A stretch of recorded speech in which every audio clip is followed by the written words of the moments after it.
ഇന്ന് നമുക്ക് കുറച്ച് നെയ്യ് ഉണ്ടാക്കിയാലോ. കുറേ നാൾ പാലിൻ്റെ പാട എടുത്ത് വെച്ച് ഇതാ ഇത്രയും വെണ്ണ നമുക്ക് കിട്ടിയിട്ടോ. അപ്പോൾ അങ്ങനെ പാട കൂടി ലാസ്റ്റ് ഇത്ര ആവുമ്പോഴാണ് നമ്മൾ വീട്ടിൽ നെയ്യ് ഉണ്ടാക്കുന്നത്. അപ്പോൾ നല്ല ക്ലീനായ പാത്രത്തിലേക്ക് നമുക്ക് നമ്മുടെ വെണ്ണ ഒഴിക്കാം. ഇവിടെ കുട്ടികൾക്ക് നെയ്യ് വളരെ ഇഷ്ടമുള്ളൊരു കാര്യം തന്നെയാണ്. അപ്പോൾ ചോറിലായാലും ദോശയിലായാലും നെയ്യ് ഇടാൻ പറ്റുന്ന ഒരുവിധം എല്ലാ ഭക്ഷണത്തിലും അവർ നെയ്യിട്ട് കഴിക്കുള്ളൂ.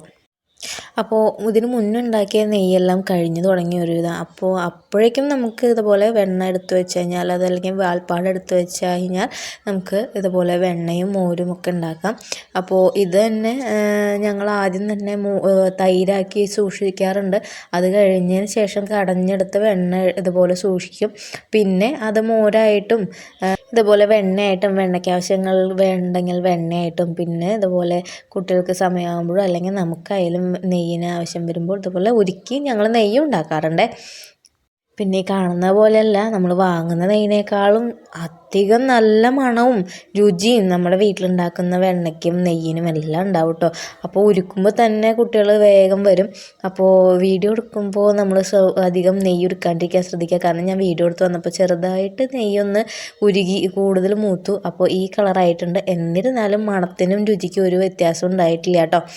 അപ്പോൾ അത് ചെറുതായിട്ട് ഒന്ന് ചൂടാറിയതിന് ശേഷം ഇതുപോലെ അരിച്ച് നമുക്കെടുക്കാം. ഇൻ കേസ് നമ്മുടെ വെണ്ണയിൽ പൊടിയോ എന്തെങ്കിലും തന്നെ തരികളോ ഉണ്ടെങ്കിൽ തന്നെ നമുക്കിതുപോലെ അരിച്ചെടുത്ത് കഴിഞ്ഞാൽ ആ പൊടിയും മണ്ണ് എന്തെങ്കിലും ഉണ്ടെങ്കിൽ അത് പോയി കിട്ടും. അപ്പോൾ നെയ്യ് മാറ്റി വെച്ചു. ഇനി അടുത്ത പരിപാടി എന്ന് വെച്ച് കഴിഞ്ഞാൽ ഈ നെയ്യൊരിക്കാൻ മണം അറിഞ്ഞ് കുട്ടികളൊക്കെ എത്തിയിട്ടുണ്ടായി. അപ്പോൾ അവർക്ക് ഇന്നിനി ഇതിൽ ചോറും വഴറ്റിയെടുത്ത് കൊടുക്കണം. അതാണ് നെയ്യൊരുക്കി കഴിഞ്ഞാൽ ഞങ്ങളിവിടെ കുട്ടികൾക്ക് ഇതിൽ തന്നെ കുറച്ച് ചോറും ഉപ്പും എല്ലാം വെച്ച് ചെറിയ ചൂടിൽ ആ ചോറൊന്ന് വഴറ്റിയെടുത്തിട്ട് ഞങ്ങൾ കൊടുക്കാറുണ്ട്. അത് അവരുടെ ഏറ്റവും ഫേവററ്റാണ്. മീനാക്ഷിക്കായാലും ജാനുവിനായാലും ഇഷാനിക്കായാലും ഇത് കഴിഞ്ഞിട്ടുള്ളൂ വേറെ എന്തും. അപ്പോൾ ഒരു പപ്പടവും പിന്നെ ഈ ചോറും കഴിഞ്ഞ് ഞാൻ ഉച്ചക്കലത്തെ കാര്യവും ശരിയായി. അപ്പോൾ ഇതാ ഇത്രയും ചോറും ലേശം ഉപ്പും ഇട്ട് ഞങ്ങൾ വഴറ്റി. അപ്പോൾ ഇനി ഈ ചോറ് നല്ലോണം ഇളക്കിയതിന് ശേഷം നമുക്ക് കുട്ടികൾക്ക് കൊടുക്കാം. അപ്പോൾ ഇതുപോലെ നെയ്യ് ഉരുക്കുന്നുണ്ടെങ്കിൽ ഇത് തന്നെ നിങ്ങളൊന്ന് പരീക്ഷിച്ച് നോക്കാം. നല്ലതാണ്. ചെറിയതായിട്ട് ആ മുരിഞ്ഞ നെയ്യിൻ്റെ ഒരു രുചിയും ഒക്കെ ആയിട്ട് ഉച്ചയൂണ് നല്ല അടിപൊളിയാക്കാം. പണ്ട് ഇവിടുത്തെ അപ്പൂപ്പന് ഇവിടെയുള്ള ചേച്ചിക്കും ഏട്ടനും എല്ലാം ഇതുപോലെ ചോറ് കൊടുക്കാറുണ്ട്. ഇങ്ങനെ നെയ്യിൽ ഉരുട്ടിയ ചോറ് കൊടുക്കാറുണ്ട് എന്നല്ല അമ്മ കഥകൾ പറഞ്ഞിരുന്നു കേട്ടോ.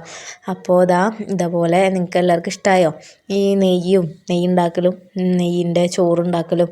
ഇഷ്ടമായെങ്കിൽ എല്ലാവരും പറയുക, ഇഷ്ടപ്പെട്ടോ എന്ന് അറിയിക്കുക. അപ്പോൾ ഇവിടെയുള്ള കുട്ടികൾക്ക് എന്തായാലും ഇഷ്ടമായിട്ടുണ്ട്. അപ്പോൾ ഈ വീഡിയോ ഇന്നത്തേക്ക് ഇത്രയേ ഉള്ളൂ കേട്ടോ. അപ്പോൾ ഈ വീഡിയോ ഇഷ്ടപ്പെട്ട എല്ലാവരും സപ്പോർട്ട് ചെയ്യുക, ലൈക്ക് ചെയ്യുക, സബ്സ്ക്രൈബ് ചെയ്യുക. അപ്പോൾ ഇന്നേക്ക് എല്ലാവർക്കും ബൈ.